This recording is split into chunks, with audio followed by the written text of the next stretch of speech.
అందరికీ నమస్కారం. నిన్నటితో అంటే అక్కడక్కడ మరి రాష్ట్రంలో 1-6 పోలింగ్ బూతుల్లో మరి ఇంకా పోలింగ్ కొనసాగుతోంది అని చెప్పి అన్నారు. అంటే 13 రాత్రి కూడా దాటి చాలా సమయం మరి ఓటింగ్ జరిగింది. అనగా 14వ తారీఖు కూడా మే 14 ఉదయం గడియల్లో కూడా మరి కొంత పోలింగ్ జరిగింది. సో సమూలంగా మే 14తో యువజన శ్రామిక రైతు కాంగ్రెస్ పార్టీ అనేది మరి మరణం పార్టీగా దానికి మరణ శాసనం లిఖించారు. ఆంధ్ర ప్రజలు, తెలుగు ప్రజలు అంటంలో ఎటువంటి సందేహం అక్కర్లేదు. నాకు చాలా ఆనందకరమైన విషయం ఏంటంటే మరి ఇదే మే 14 నేను నా పుట్టినరోజు, మరి అదే పుట్టినరోజున 13న ప్రారంభం అయినా కూడా ఈ అంతం నా పుట్టినరోజు నాడే యువజన శ్రామిక రైతు కాంగ్రెస్ పార్టీ అంతం అయినందుకు ఎంతో సంతోషిస్తూ, సో ఇక మరణం అయితే నేడు నా జననం రోజే వైఎస్ఆర్ కాంగ్రెస్ పార్టీ మరణం. మరి దానికి పెద్ద కర్మ జూన్ 4వ తారీఖు పెద్ద కర్మలో అందరూ పాల్గొన్నాం. యువజన శ్రామిక రైతు కాంగ్రెస్ పార్టీకి ఇంకా రాజకీయ చిత్రపటంలో ఆ పార్టీ ఉండే అవకాశమే లేదు. ఎంతోమంది ఎందుకు ఇంత పెద్ద మెజారిటీ వస్తుందని మీరు అనుకుంటున్నారు?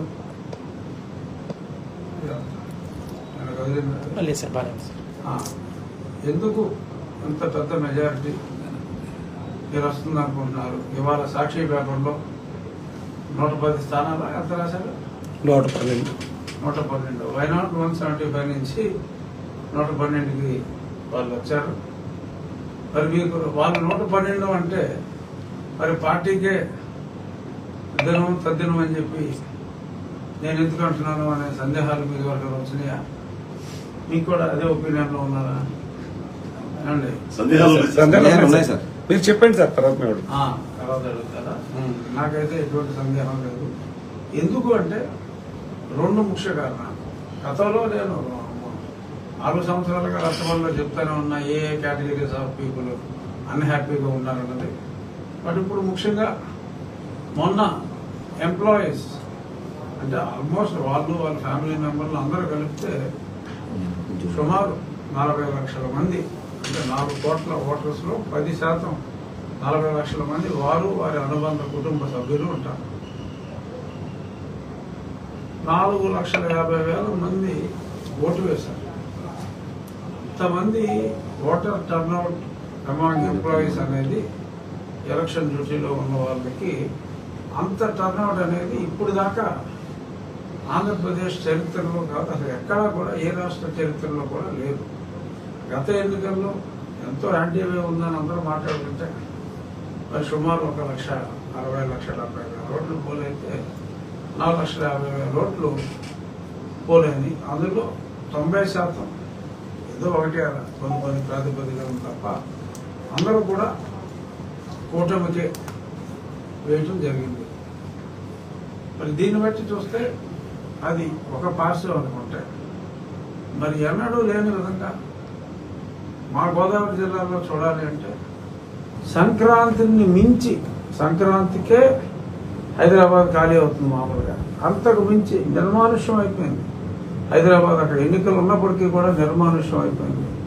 బంపర్ టు బంపర్ 5 గంటల్లో రావాల్సింది 10 గంటలు 12 గంటలు సమయం తీసుకుని మరి ఇక్కడికి వచ్చారు కొన్ని వేల మంది. ఒక్క నా నియోజకవర్గంలోనే సుమారు 7,000 మంది పొరుగురు నుంచి ఇతర దేశాల నుంచి కూడా ఒక కసితో, ఒక రాక్షసుని వదిలించుకోవాలి అనే ఒక కసితో వచ్చారు.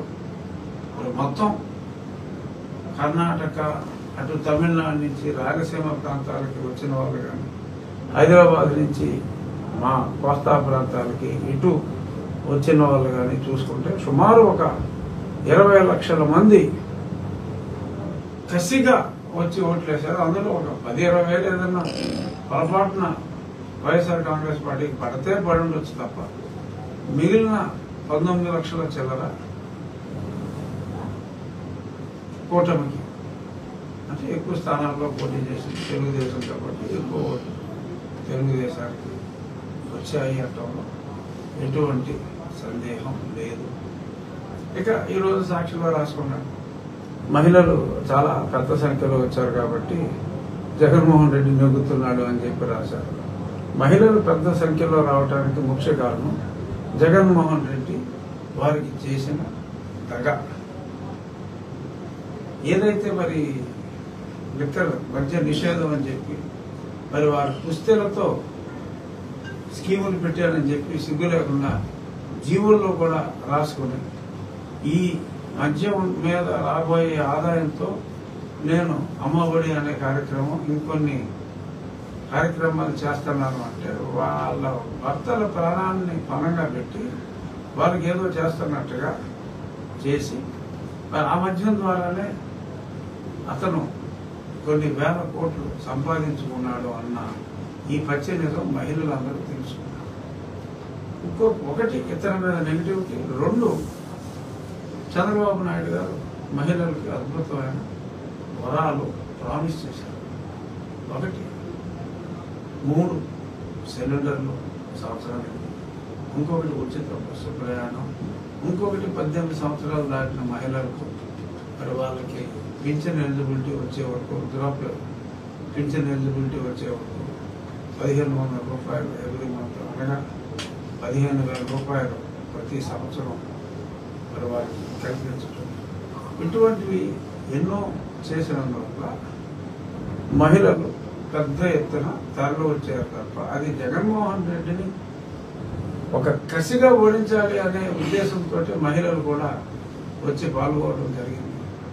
మధ్యాహ్నంకే చాలా చోట్ల hands up YSR Congress party booth ఏజెంట్లు కూడా ఇంకెందుకు వేస్ట్ అని చెప్పి వెళ్ళిపోయిన పరిస్థితి. అదే కాక మనం ఎప్పుడు కూడా చూడని విచిత్రమైన సంఘటనలు ఇక్కడ జరిగినాయి. ప్రజలు డైరెక్ట్గా చాలా మంది నాయకులపై తిరుగుబాటు చేయడం ప్రారంభించారు. నేను ఎప్పుడో చెప్పా, ప్రజలు తిరుగుబాటు వస్తున్నారా బాబు, తిరుగుబాటు వస్తున్నారా బాబు. బట్ రాంబాబు గారి మీద కానీ, వల్లభనేని వంశీ గారి మీద కానీ, కొట్టు గారు కూడా మరి ఆయన వారి కుమారుడి మీద కూడా అది మరి కొట్టునే కొట్టడం అంటే మరి ఇది ప్రజల్లో తెనాలి అసలు సూపర్.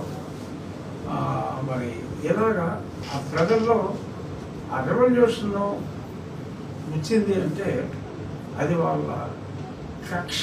అంటే ఎన్నాళ్ళు ఇబ్బంది పెట్టారా మీకు గుర్తుంటే, నేను ఎప్పటి నుంచో అంటున్నా, ఎప్పుడు తెల్లారుతుందా, ఎప్పుడు క్యూ లైన్లో నుంచుని వీడిని ఓడించాలా అని చెప్పి ఊళ్ళో ఓడుతున్నారు జనం అని నేను ఆల్మోస్ట్ 1.5 years బ్యాక్ నేను ఒకసారి నా రచ్చబండలో చెప్తే చాలా మంది నాకు ఫోన్ చేసి, మీరు ఒకటి చెప్తున్నారు, ఇక్కడ ఒక రకంగా ఉంది, సర్వేలు చేస్తే మరి వాళ్ళు మనసులో మాట చెప్పట్లేదు, మరి అందరూ జగన్మోహన్ రెడ్డి అంటున్నారంటే, అరే నాయన ఈ సర్వేలు ఒక విచిత్రమైన సర్వేలు, మీరు తెలుసుకోవాల్సింది కాగితం ఇచ్చి దీని గురించి చెప్పు, దాని గురించి చెప్పు అంటే ఈ పరిపాలన ఎలా ఉంది, మీకు స్కీములు అందుతున్నాయా అని ఇలా రొటీన్ చెత్తగా బచ్చడి ఇస్తే ఏమో ఎందుకు వచ్చిందని చెప్పి వాళ్ళు ఎవరో కూడా మాట్లాడరు.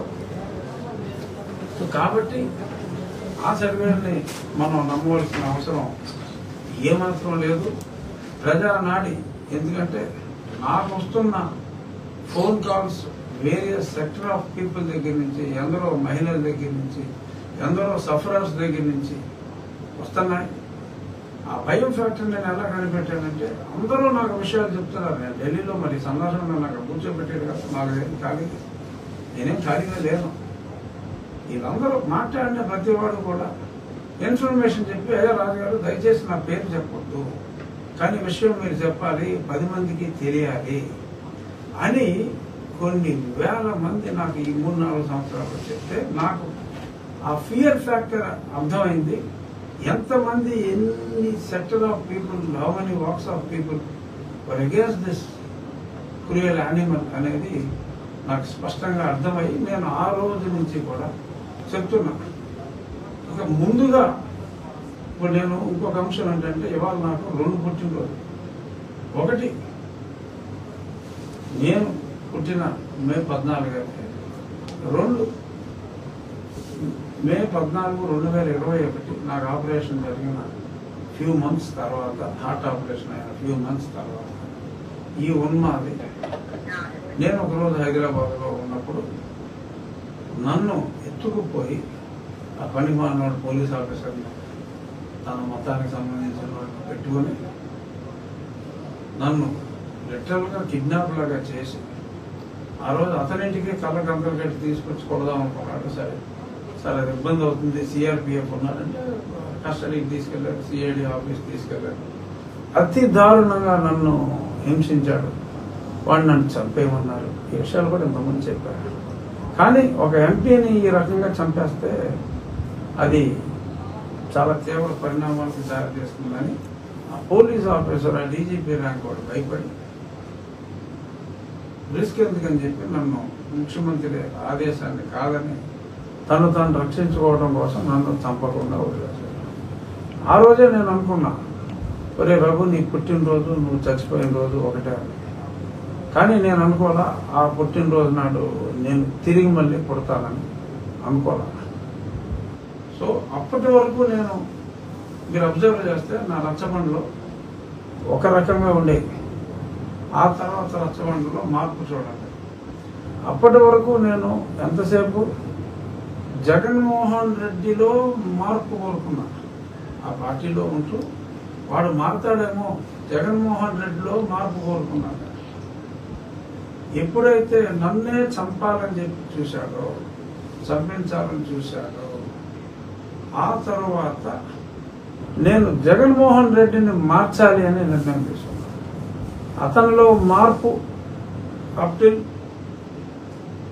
నా పునర్జన్మ. 14th night, May 14th midnight, early hours of 15th నా మీద చంపాలి అనుకుంటే పోలీసుల ద్వారా చంపించాను. ఆ క్షణం నుంచి నేను ఎట్టి పరిస్థితుల్లోనూ ఇటువంటి క్రూర మృగాన్ని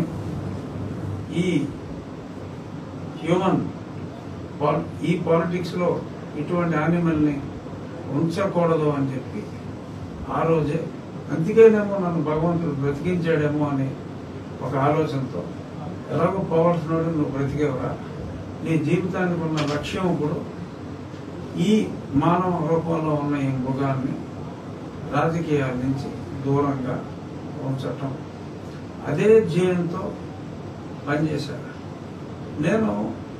మీరు క్లియర్గా అబ్జర్వ్ చేయండి, దాదాపు క్వశ్చన్స్ అడిగినప్పుడు అప్పటి వరకు నేను పొత్తు గురించి మాట్లాడాలి. నన్ను చంపాలని చూసిన తర్వాతే నేను పవన్ కళ్యాణ్ గారు, చంద్రబాబు నాయుడు గారు కలవలసిన అవసరం ఉంది, ఎప్పటికైనా భారతీయ జనతా పార్టీ కూడా కలుస్తుంది. అప్పటికి ఎన్నో అపోహలు ఉన్నాయి. భారతీయ జనతా పార్టీ టోటల్గా జగన్మోహన్ రెడ్డికే కొమ్ము కాస్తుంది, అప్పులు ఇస్తున్నారు, అది ఇది ఎన్ని ఉన్నప్పటికీ కూడా నా ఆశయం కలవాలి, అందరూ కలవాలి అని నేను 2 సంవత్సరాలుగా ఈ పొత్తు ఉంటుంది అని ఎవరికీ 0.1% కూడా నమ్మకం లేనప్పుడు కూడా భీమవరంలో 7-8 నెలల క్రితం వరకు కూడా మరి పవన్ కళ్యాణ్, చంద్రబాబు నాయుడు గారు కలవరని చాలా మంది బెట్టింగ్లు కూడా వేసుకున్నారు, మీకు తెలుసు.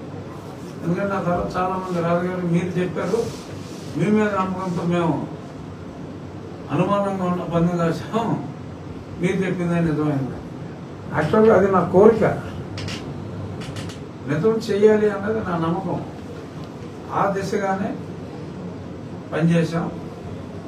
ఇతన్ని మార్చడం తప్ప ఇంకొక ఆప్షన్ లేదు ఈ రాష్ట్రానికి అని. ఆ తర్వాత రకరకాల మార్పులు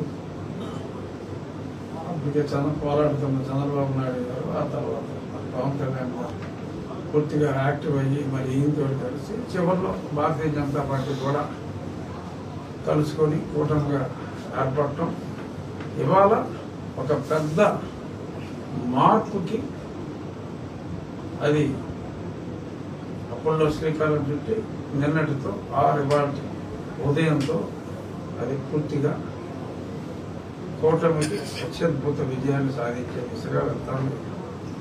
ఎన్ని సీట్లు రావచ్చు అని మనం ఆలోచిస్తే